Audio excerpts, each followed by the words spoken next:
Hoy está con nosotros Violeta Barrientos, escritora, profesora universitaria y autora de una serie de contribuciones respecto a la sexualidad femenina y otros temas conexos, de modo que le damos la más cordial bienvenida.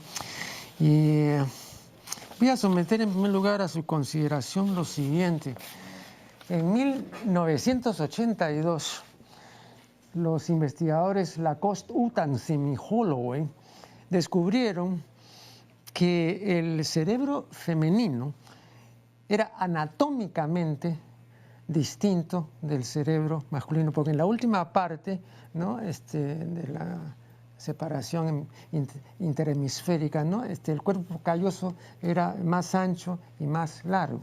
Esto significaba que había mayores conexiones interhemisféricas y, lógicamente, mayor capacidad de integración, ¿no?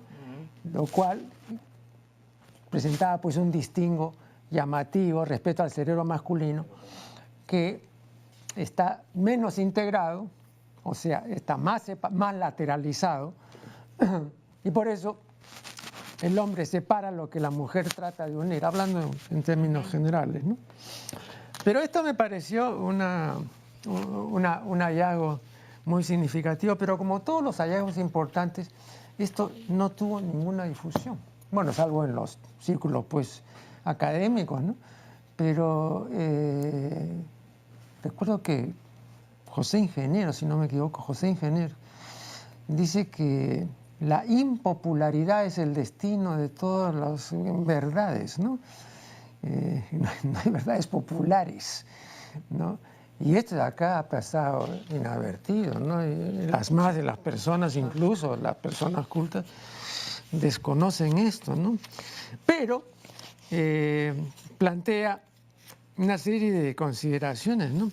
En primer lugar, que esto explica la dificultad del entendimiento entre los sexos. Bueno, es una de las posibles explicaciones, ¿no? Siempre se ha dicho de que los hombres y las mujeres no solamente no se entienden en general, sino que nunca se van a entender, ¿no? Y que por lo tanto cualesquiera acoplamientos que haya entre ellos van a resultar siempre a la larga o a la corta fallidos, ¿no? No porque lo quieran, sino porque no pueden ser de otra manera, ¿no? O sea que hay una especie de determinismo biológico en ese sentido, ¿no? ¿Qué consideraciones le merece este punto? Bueno, se opone de cierta manera al enfoque actual, que es tan constructivista, ¿no? Por ejemplo, se habla actualmente de la masculinidad que puede haber en el sexo femenino, la feminidad que hay en el género masculino. Entonces, como que si dentro de la misma persona convivieran ambos géneros, ¿no? Y que esto dependiera más bien el desarrollo de una u otra cosa, de la formación, de la sociabilización, del contexto cultural, etcétera, ¿no? Una observación, pero eso que usted está diciendo, que es absolutamente cierto, no es tampoco un hallazgo, digamos, de las últimas décadas, ¿no? Yo recuerdo que ya el doctor Marañón en el año 25 decía esto mismo. Lo que pasa es que en una época donde los prejuicios y, digamos, la dificultad de difusión de estos hallazgos eran mayores, ¿no? Ahora, sin duda, ya pues con todos los medios de comunicación que tenemos, es más fácil que la gente se entere, ¿no? Claro, y también tiene razón en esto de decir lo que dicen ingenieros, ¿no? El tema de las verdades que no son populares y cuántas verdades también se ocultan y de repente aparecen en un momento y luego ya no son más verdades. O sea, la historia, con sus idas y vueltas, a veces visibiliza más unos discursos que otros, ¿no? Bueno, pero además hay una razón, ¿no? Si yo fuera el orden establecido, a mí no me convendría que circulen esas verdades. Claro. ¿Es cierto? Claro. Porque, digamos, a mí lo que me conviene es que prevalezca la estupidez. Pero aquí hay otro punto. Usted sabe muy bien que Jean-Paul Sartre decía que la estupidez es muy peligrosa porque es opresiva. Entonces es un arma que tiene el sistema para mantener, ¿no?, oprimir a la gente, para que la gente no piense. Porque, digamos, se desenvuelve mejor este tipo de sociedad con impensantes. Y claro, vistas así las cosas, las mayores impensantes son las mujeres, pues, ¿no? Porque, por una serie de razones. Pero ¿por qué eso no es que esté bien, sino que ese es un reconocimiento, ¿no? las impensantes, ¿por qué tendrían que ser las mujeres? Bueno, yo pienso, ¿no? Y creo que las mujeres han tenido, desgraciadamente, No, pero hay una eh, cuestión histórica. Cuando las mujeres comenzaron a tener educación superior, ingresaron a las exacto, universidades y a todo, eso ¿no? iba, Claro. claro, claro, claro. Estamos totalmente en un déficit histórico y por eso pues no hay mujeres repertoriadas en lo que puede ser la historia política, no se ha reconocido el trabajo que a veces se ha hecho desde las mujeres en el arte, en otro tipo de espacio, bueno, desde los siglos, ¿no? Estoy pensando ahorita, por ejemplo, en Madame Châtelet, la amante de Voltaire, que era una gran matemática en la edad de las luces, en el siglo de las luces, y bueno, muy poca gente pues la conoce, pero fueron mujeres generalmente de la nobleza, ¿no? Las que descollaron, digamos, por sus habilidades, porque estaban en un medio privilegiado que les permitía, digamos, aflorar con sus conocimientos, con sus habilidades, que a otras mujeres, bueno, no, las condiciones históricas no se las hizo posible, ¿no? Pero acá hemos tenido también, aunque muy pocas, pero hemos tenido también mujeres, sobre todo en el terreno educativo, ¿no es cierto? Como Teresa González de Fanning, como Elvira García y García, muchas mujeres que han hecho una labor significativa, pero yo creo que no son más de 6, ¿no? Sí, sí, y habría que ver que todavía el tema educativo fue un ámbito que siempre se dijo que era femenino, ¿no? Porque era algo así como una extensión de la maternidad. Que, bueno, ahora hay mujeres hasta astronautas, ¿no? O sea, hay Claro. ámbitos, obviamente, que se han dado siempre a los hombres y otros ámbitos a la mujer, ¿no? Pierre Bourdieu, que es un etnólogo francés, explica esto y cómo las culturas generalmente dieron ciertos roles, por decir, el rol conductor de la política o hasta de un carruaje siempre lo tenía que tener un varón y que la mujer tenía que ir detrás de él, esto culturalmente hablando, ¿no? Así es. Por una serie de razones, ¿no? La principal era la diferencia, digamos, sexual que implica el que ella pueda tener hijos y él no. Entonces la maternidad siempre fue como que era la riqueza en realidad de los pueblos, al final fue apoderada, digamos, por el género masculino y por ese motivo fue que las mujeres también sirvieron como moneda de cambio para matrimonios de conveniencia, alianzas políticas, y entonces la mujer siempre fue recluida en el ámbito de lo natural junto a las crías en la casa, ¿no? En lo doméstico, sin, digamos, oportunidad de acceder a la esfera pública. Claro, ese ha sido un déficit secular, evidentemente, ¿no? Pero, vea usted, el antropólogo de la Universidad de Yale, George Peter Murdoch, luego de estudiar 224 culturas, llega a las siguientes conclusiones que me parecen irrebatibles, ¿no?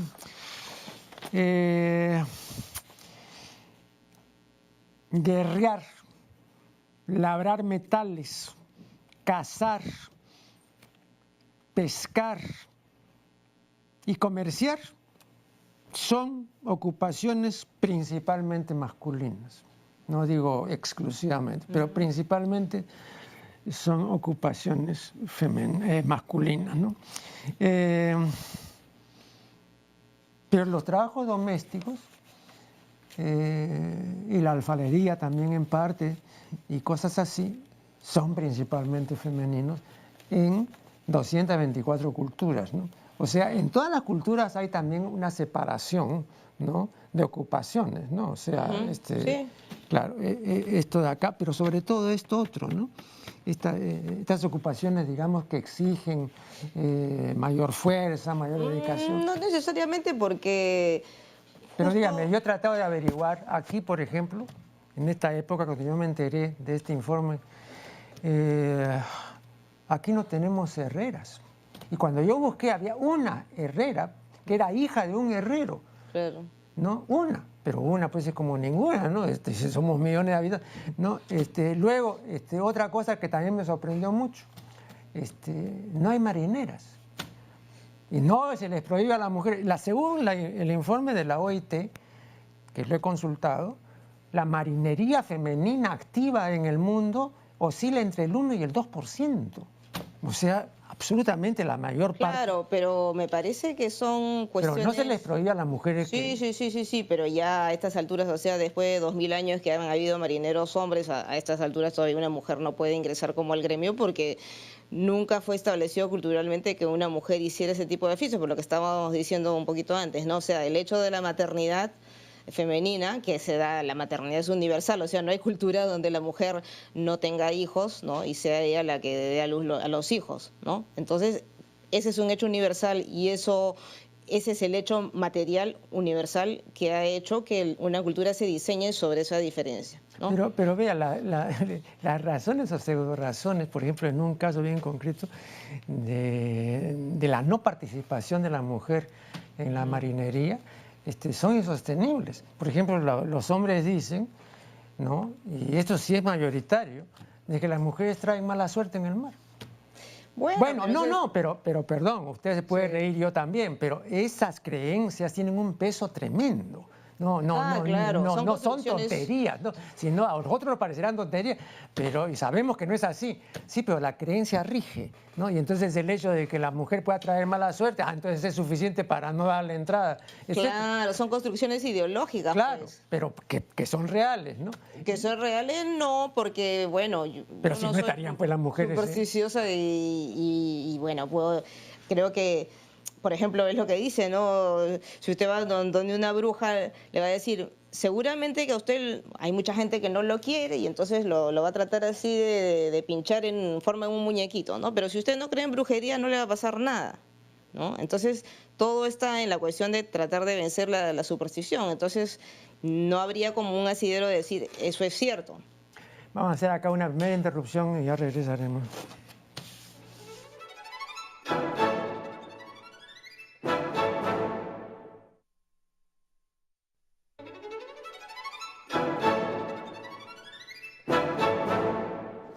Estamos dialogando con Violeta Barrientos. Yo escribí hace algún tiempo y publiqué un resumen de este escrito en El Comercio. Yo tengo una columna semanal en El Comercio. Ahí publiqué un resumen de lo que yo titulaba Antigüedad de la tetofilia, ¿no? Y mencionaba el hecho siguiente. La localidad austriaca de Willendorf, en 1908, fue descubierta una estatuilla paleolítica, 25.000 años de antigüedad más o menos, una estatuilla paleolítica de 11 centímetros de altura, de piedra caliza, esculpida en piedra caliza, muy interesante, que ha sido estudiada por una serie de investigadores, ¿no? Y que representa a una mujer cuyo cráneo, ¿no? No tiene rostro, no tiene orejas, y lo que se supone que es una cabellera, en realidad parece, ¿no?, la mazorca de maíz, ¿no? Pero no parece cabellera. Pero sí muestra esta mujer, y con las manos encima de los pechos, ¿no?, dos grandes tetas, ¿no? Y digamos, una gran capacidad pélvica, ¿no?, con anchas caderas, ¿no? Entonces, desde la antigüedad más remota, a los hombres les ha interesado poco o nada el cerebro femenino. Entonces creo que esta estatuilla es ejemplificativo, en un nivel absolutamente rudimentario, pero es ejemplificativo de que han prescindido absolutamente de todo lo que concierne a la cabeza.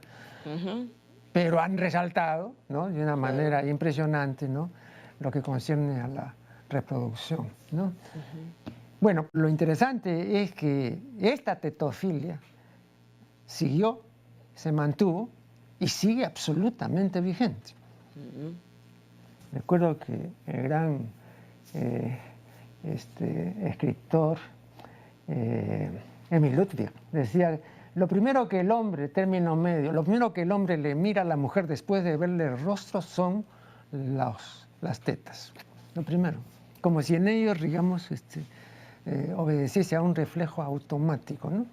Entonces es simplemente algo que lo retrotrae, digamos, a su época de lactancia, a la primera infancia, etc., ¿no? Y ahora, las mujeres que tienen celebridad en la farándula, en el cine, aquí y allá, ¿no? Las que se muestran, ¿no? Ya tienen ya, digamos, un ticket de popularidad si muestran una gran tetamenta, ¿no?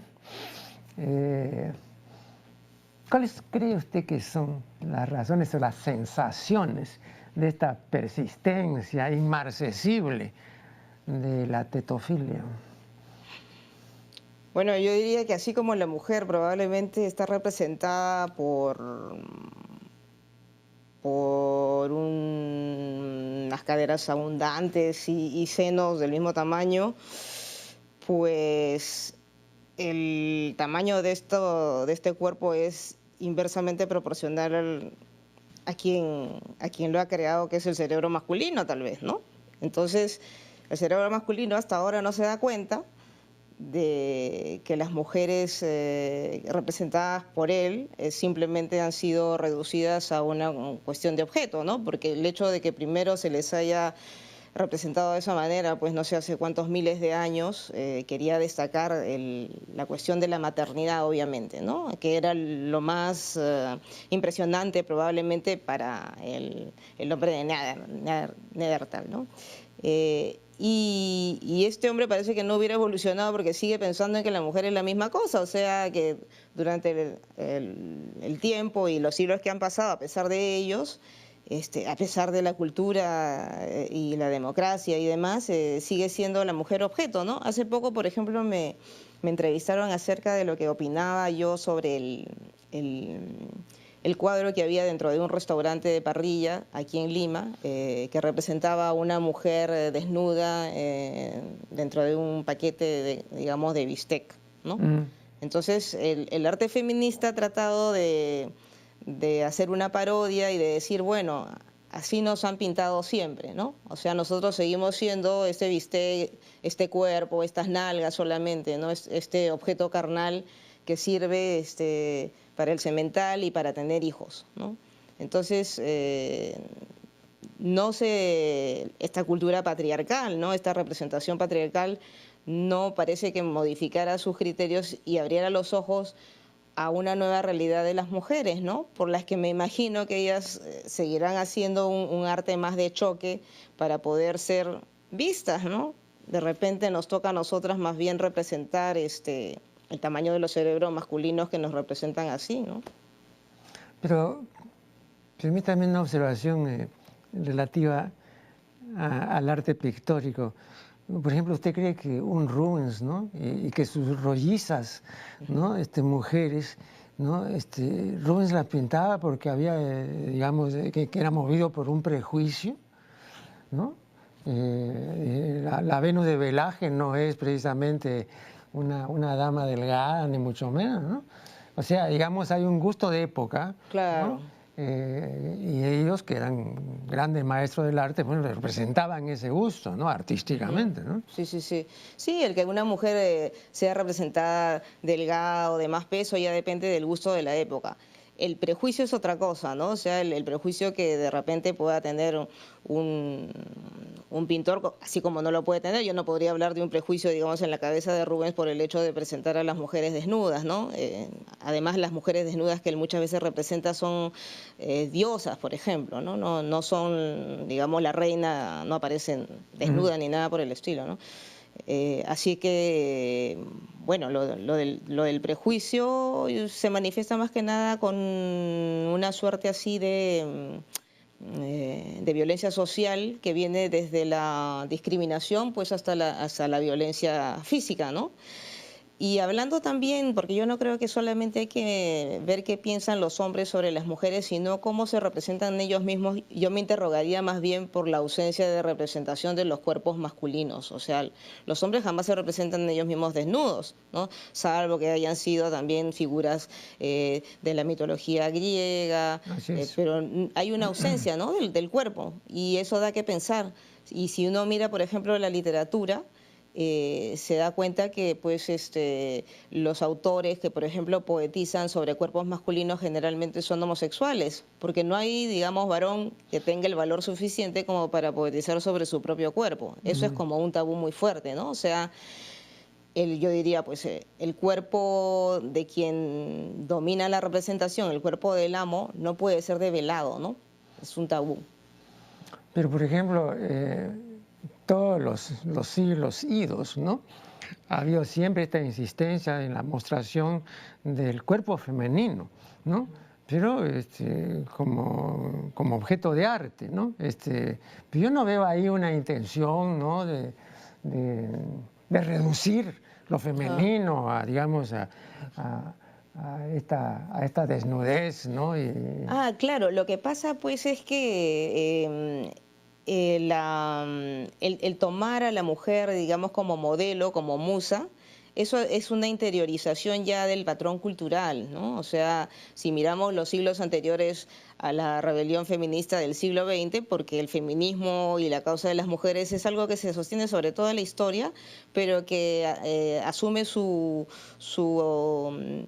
aspecto más moderno recién a partir del siglo XIX, ¿no? Cuando hayan caído, por ejemplo, las monarquías en Europa y se producen más bien revoluciones socialistas o liberales, ¿no? Que le dan a la mujer ciudadanía, ¿no? Entonces, ese aspecto es reciente. Y digamos que con anterioridad a eso siempre se representaba pues a la mujer siguiendo, digamos, la corriente de la época, sin necesidad de que necesariamente el autor fuera misógino. Si no se hablaba pues de la mujer no existía, ¿no? O sea, no iban a ser más papistas que el Papa, era el reducido mundo que había. Ahora que la democracia ha avanzado y que la mujer tiene ciudadanía, podríamos tener otros marcos teóricos como para criticar una representación artística. O sea, ya son otros tiempos. Es como querer, por ejemplo, seguir siendo racistas cuando ya, digamos, no es políticamente correcto, pues andar profiriendo insultos contra determinado grupo étnico, ¿no? Pero los especialistas en teoría de la evolución y los etólogos también, por supuesto, han indicado un hecho que es palmario, ¿no? Nuestra especie es territorial y jerárquica. Y toda especie territorial y jerárquica es intolerante. O sea, cuando se habla de una posible democracia, el hecho es que la democracia es igualitaria. Y uno puede llegar a sentirse igual a los demás con un esfuerzo y con una perseverancia, y responsabilizándose de esa adhesión. Pero al hombre de término medio siempre le ha repugnado el esfuerzo y la responsabilidad, ¿no? De modo que cuando se habla y se discute acerca de la democracia, ¿de qué están hablando? ¿No? Porque si fuera una democracia ¿la solución de qué? Teníamos que ser demócratas a cada rato para renovarnos. Entonces también hay que ver eso, ¿no? El ser humano tiene límites también muy precisos, ¿no? Podemos achacar mucha culpa a los sistemas, que son sistemas torpes a veces, evidentemente, y hay preceptos pues, espantosos. Por ejemplo, la clitoridectomía del mundo islámico es una cosa, digamos, que me parece aborrecible, pero no se puede intervenir, ¿no? La UNESCO, las Naciones Unidas no pueden intervenir a los países que practican sistemáticamente la clitoridectomía. No se puede intervenir. Y ahora todo el mundo dice, en Occidente, de que eso está bien, pero las madres de estas niñas clitoridomizadas son las primeras en defender la operación. Claro. Eso no ha sido impuesto, o sea, digamos, es culturalmente impuesto. Digamos que la raza humana está enferma de poder, ¿no? Y siempre las jerarquías van a ser algo que va a estar presente en toda cultura, pero no hay que dejarse, digamos, arrastrar por un determinismo biológico, y la historia de la civilización humana será siempre la de avances y retrocesos, ¿no? Continuamente habrá una agencia de aquellos sujetos que se sienten oprimidos y una resistencia de parte de aquellos que quieren oprimir, y esto se presentará bajo formas que llamémosla, por ejemplo, luchas raciales, luchas feministas, siempre habrán luchas. y nunca habrá, digamos, un momento, digamos, de idilio y de plasmación quizás de metas, porque una vez que se conquistan las metas a veces se retrocede, ¿no? Vamos a hacer acá una nueva interrupción y ya regresaremos.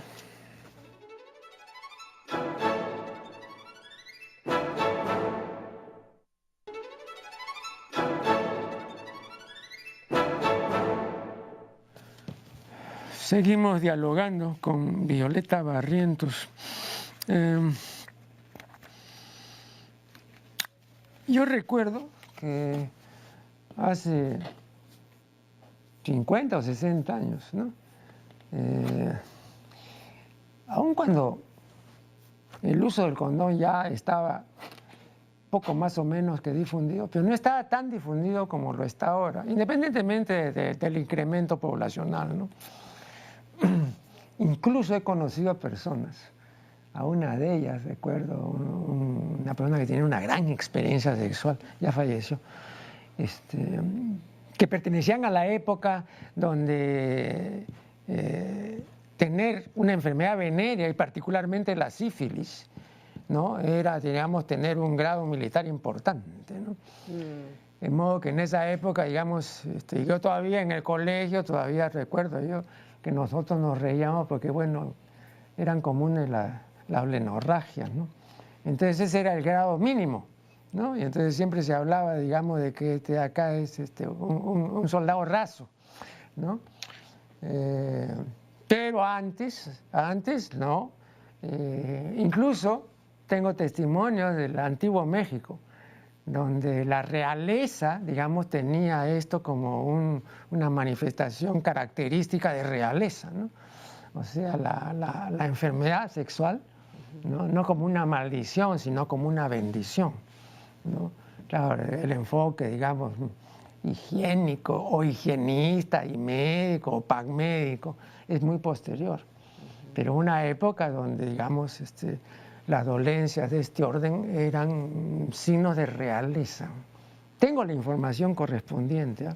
Ahora parece mentira, ¿no? Pero en esa época no, ¿no?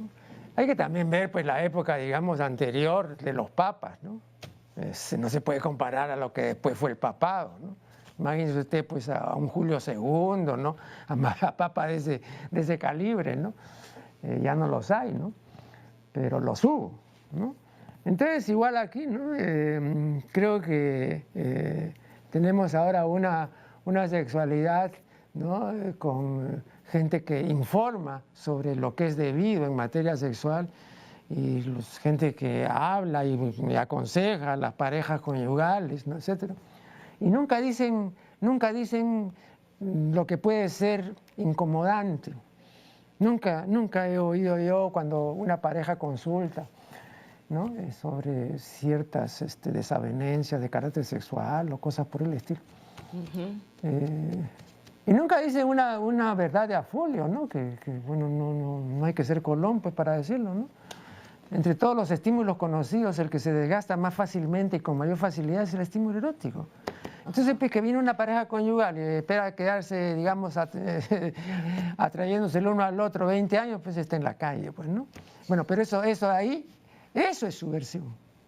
Eso es subversivo, ¿no? Porque usted le dice eso a una persona que va a contraer el enlace, ya no lo contrae. Ah, claro.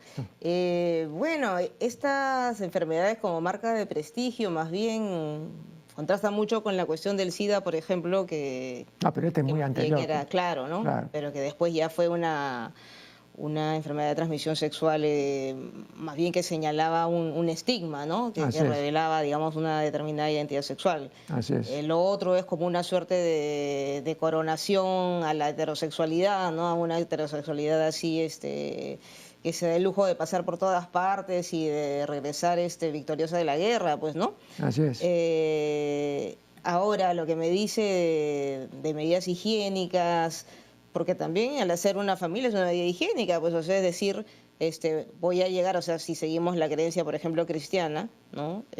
Virgen al matrimonio y solamente voy a tener una pareja que va a ser dentro de ese matrimonio y hasta que la muerte nos separe, ¿no? Definitivamente, pues, es una limitación de todo el espectro de que puede ser la vida sexual de una persona, ¿no? Si nos pegamos a esta creencia, por más que no sea médica, pues termina siéndolo prácticamente, ¿no? Y eso fue lo que también se sugirió cuando surge el SIDA, ya no el condón, sino la abstinencia, ¿no? Entonces, medicina, religión, o ley, son discursos como modeladores, ortopédicos de lo que sería el deseo sexual, ¿no? Una observación.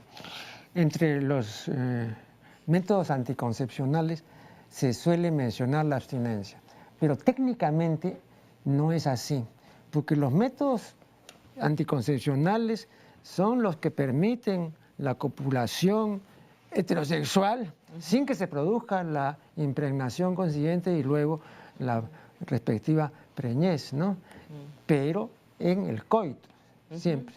Pero es como si yo dijera, bueno, voy a bajar de peso, no como, pues. Claro, baja de peso. Pues. Claro, no, la claro. cuestión es bajar de peso, pero seguir comiendo. Entonces Claro. igual, ¿no? Sí, la pues. abstinencia no es un método, digamos, de... Sí. Pero si seguimos en la línea de lo que usted propone, claro, pues, o sea, el deseo sexual y el erotismo se verían simplemente sometidos, ¿no?, a una serie de normas, vengan de la medicina o vengan de la moral religiosa, y tendrían que adaptarse a eso si siguiéramos ese... ¿Pero usted cree que la juventud tal como está va a adaptarse por más que diga la ciencia? No, por supuesto que no. Y yo creo que a veces no se comprende, o sea, hay una suerte de tensión muy fuerte entre querer imponer un modelo hegemónico que sigue estas normas de moral o médicas, ¿no?, sobre un deseo no entendido, pues, ¿no? La moral religiosa, por ejemplo, ha sido calcada luego por los modelos legales y se cree, pues, que son eficientes y no lo son, y simplemente lo que tenemos al final es una suerte de existencia de doble moral en la que, como dice el dicho, pues, a Dios orando y con el mazo dando, ¿no? Entonces, existe esta doble realidad y muchas veces lo que terminamos de hacer desde la ley o la ley religiosa es invisibilizar una serie de prácticas, cerrar los ojos a la realidad, y muchas veces contribuimos a que siga una serie de riesgos a nivel de la población o de violencias, ¿no? Tratando de hacernos de la vista gorda y decir simplemente que no existen, ¿no? Ahora vea,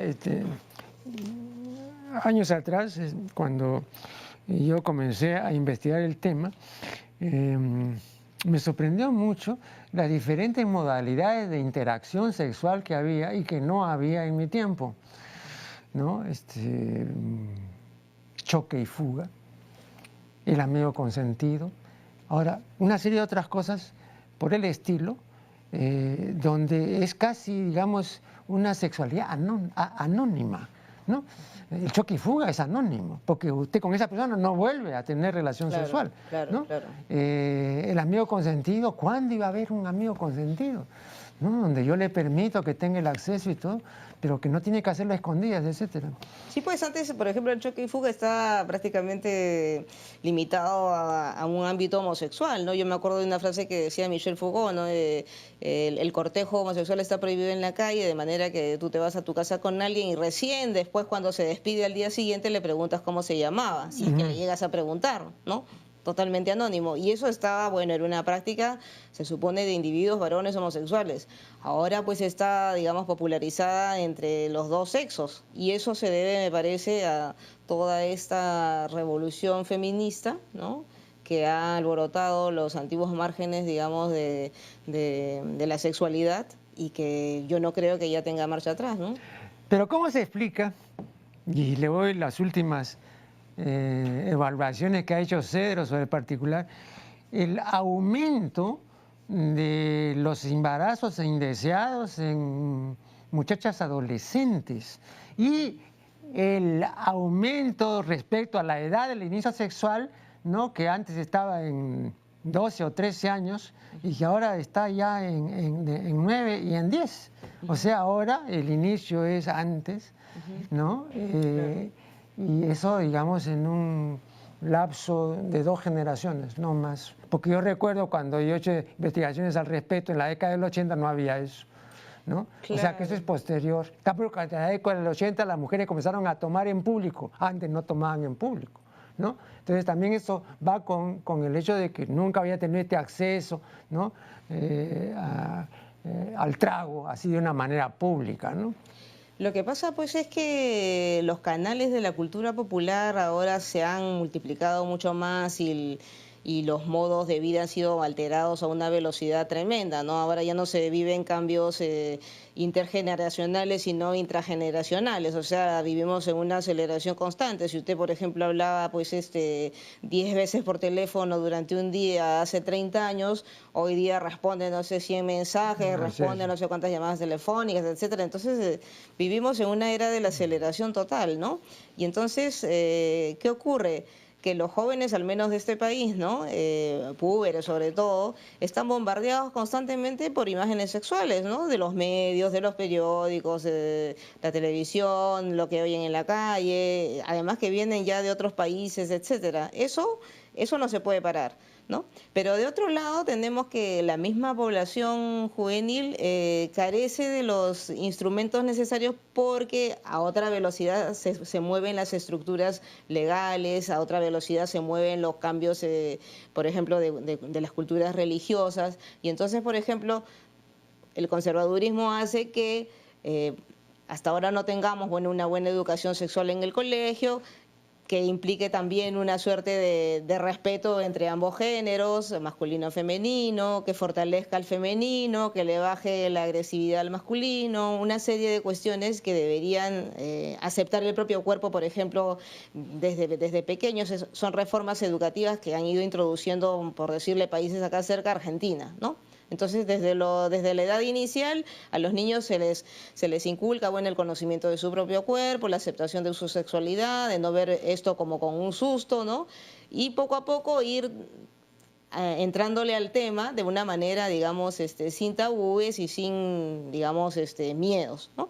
Cosa que no se ha hecho todavía pues en el Perú. Entonces en el Perú estamos atrapados entre este poco decir, ¿no? De estos discursos de autoridad tradicionales y el mucho decir de todo el libre mercado que se nos viene encima. Estamos en ese escollo, ¿no? Ahora, hay aquí una situación para la que yo no tengo una sola explicación, pero bueno, vamos a hacer acá el último corte y en el siguiente segmento explicaré mi punto de vista.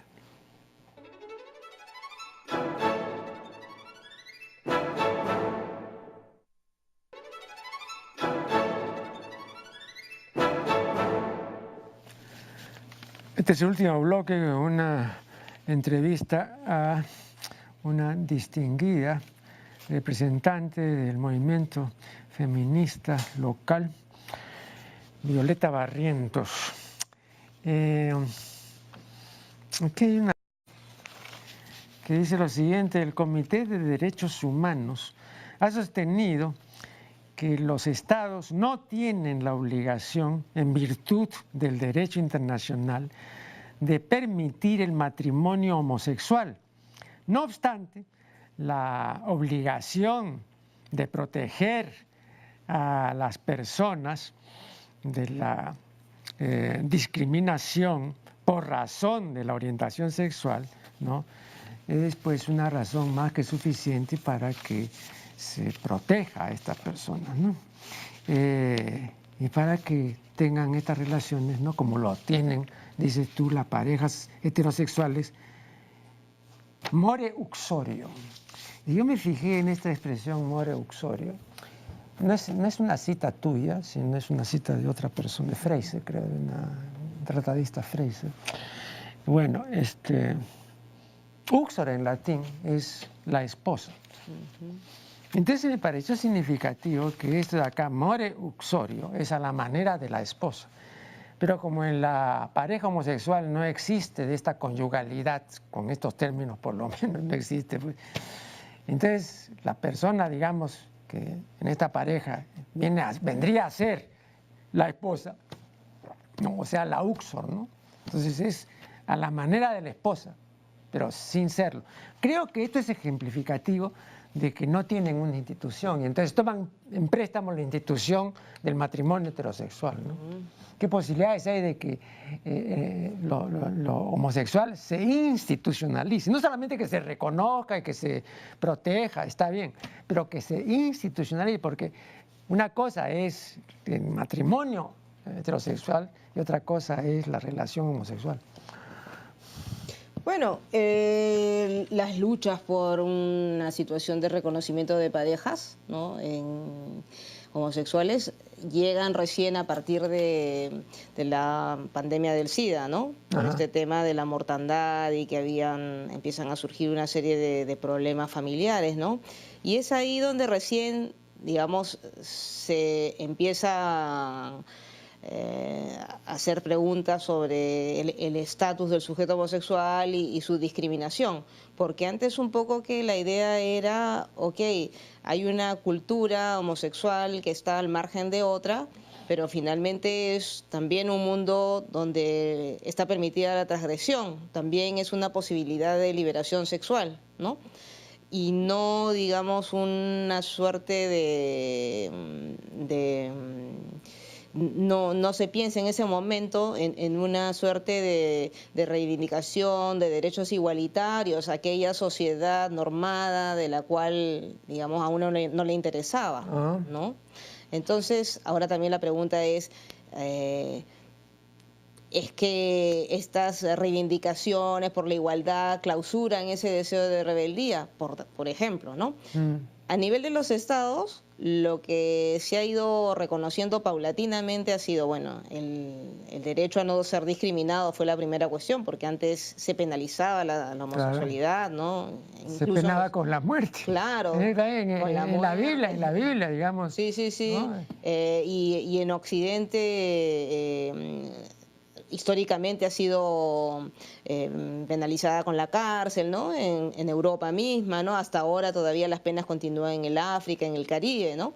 Poco a poco eso fue cediendo su lugar y no se penaliza a nadie, digamos, por ejemplo, en el Perú, pero no hay tampoco normas antidiscriminatorias, ¿no? O sea, por decir, si se comete un crimen de odio por el hecho de que una persona sea homosexual, no hay un Dios te guarde, no hay una agravante, por ejemplo, de ese crimen, ni se reconoce en sí a la homosexualidad como una práctica posible dentro de la diversidad sexual, ¿no? Todavía en el Perú se sigue pensando en que eso es una enfermedad o es un vicio, ¿no? Pero yo he visto acá que hay, por ejemplo, entre otras resistencias, una que digamos es interpretada con un sesgo muy particular por el orden establecido, ¿no? Por ejemplo, personas que van a los bares de Barranco, de Chorrillos y todo, ¿no? Ahí hay promiscuidad. Yo he estado, ¿no? Es decir, entran, salen, es ahí clarísimo. Ven eso y dicen, esto de acá es el desorden, ¿no? Claro, también eso ocurre también entre heterosexuales, claro, no es privativo. Pero cuando ven eso, donde la intercambiabilidad es así notoria, entonces imagínate si a estos lo llevamos y los institucionalizamos, va a ser pues un desorden total y el colapso, ¿no? Bueno, habría que pensar primero en la situación actual de la familia, ¿no? Si la familia tradicional está en una situación tan boyante o no, ¿no? Acá no conozco yo que se hayan hecho informes, por ejemplo, del estado de la familia, salvo las encuestas que hacen de hogares, ¿no? El INEGI, etcétera. En otros países sí se habla actualmente, por ejemplo, de la familia recompuesta. O sea, justamente el hecho del reconocimiento, por ejemplo, de la diversidad sexual y que puede formalizarse a través de familias, ha dado lugar a que la misma familia tome diversas maneras. O sea, existían ya familias recompuestas a veces entre heterosexuales, ¿no? Que se casaban una vez, dos veces, que tenían hijos en diferentes matrimonios. Ahora esos hijos también reconocen incluso a padres múltiples. O sea, la familia misma ha tenido una serie de cambios, ¿no? Y ha propiciado que se hable también de algo, bueno, de esas verdades ocultas que no se dicen, que la familia pues no es un solo modelo, que es este modelo occidental cristiano, sino que existen bueno, pues en la actualidad prácticamente 80 modelos simultáneos de familia existiendo en este momento en el mundo, ¿no? Y eso dicho por antropólogos.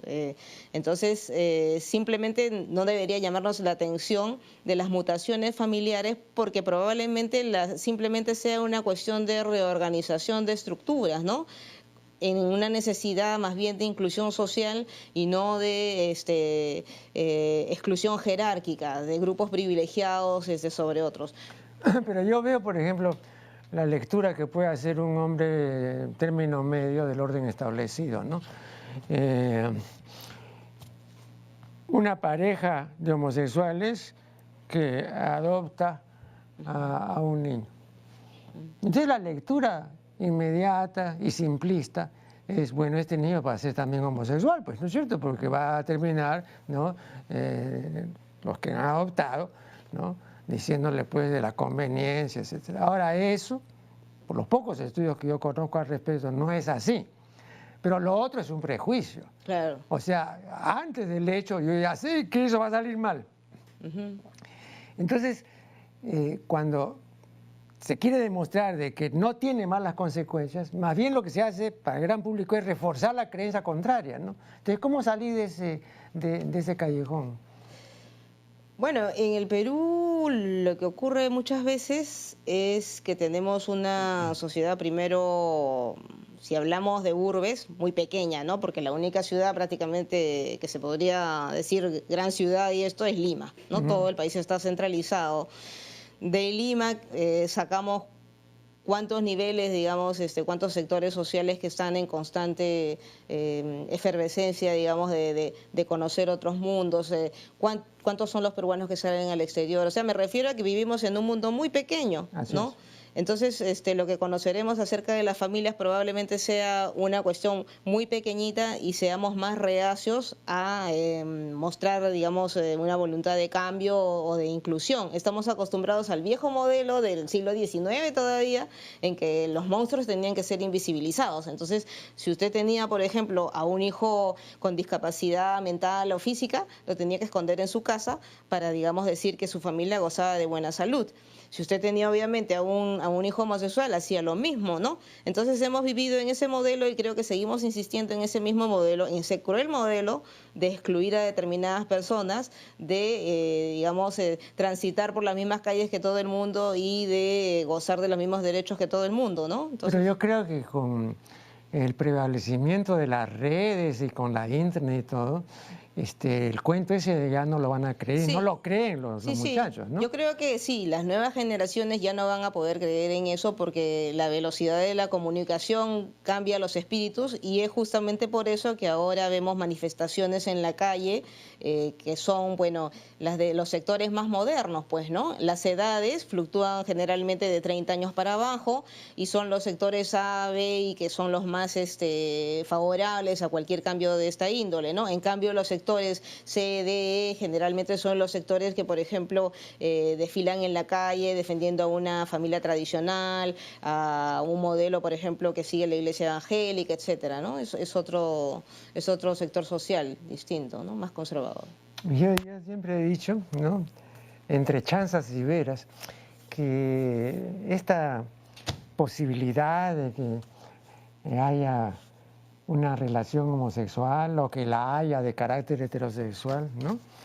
Debe ser precedida por una pregunta que es básica respecto al otro o a la otra. Y la pregunta es, ¿cuántas horas diarias es soportable un ser humano? Porque es muy bonito hablar de que esta relación, que se encamaron esa noche, que fue fabuloso y todo. Sí, pero ¿cuánto cuesta eso y cuánto dura eso? Esas son preguntas que no se hace la gente. No, Nietzsche decía cuando le querían presentar a, gran filósofo Nietzsche, decía cuando le querían presentar a alguien que él no conoce, decía, sí, muy bien, pero ¿cuánto me va a costar? ¿No? En preocupaciones, en discusiones, no, yo no quiero. Entonces igual acá la gente ya no piensa en el costo, simplemente se mete y se equivoca. Entonces no tiene un correctivo automático, no lo tenemos ya, y entonces vamos a seguir equivocándonos, ¿no? Y no creo que sea cuestión de información, porque ahora hay más información que nunca. Y sin embargo, sigue pues el hierro, ¿no? Lo malo no es equivocarse, porque eso es normal. Lo malo es perseverar en el error Y aquí la gente persevera en el error. Y entonces se sigue equivocando. Entonces así nunca va a salir porque es un ciclo vicioso, ¿no? Bueno, para eso no tengo respuesta. Ah, ¿no? No. Ya las horas que uno pueda soportar al otro, bueno, dependerán de la circunstancia, supongo. No, pero yo estaba hablando en términos generales, o sea, no tu ok. caso particular, sino en general.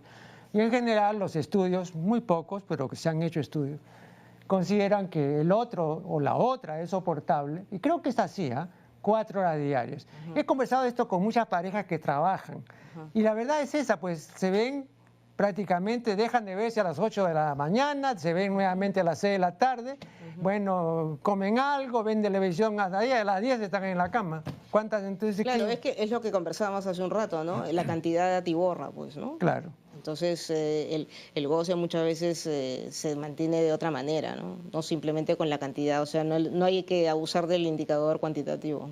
Así es. Bueno, me están indicando que el tiempo se ha vencido, de modo que nuestro más sincero agradecimiento. Gracias a ti. No, qué ocurrencia, a Violeta Barrientos. Y con ustedes será hasta el programa siguiente.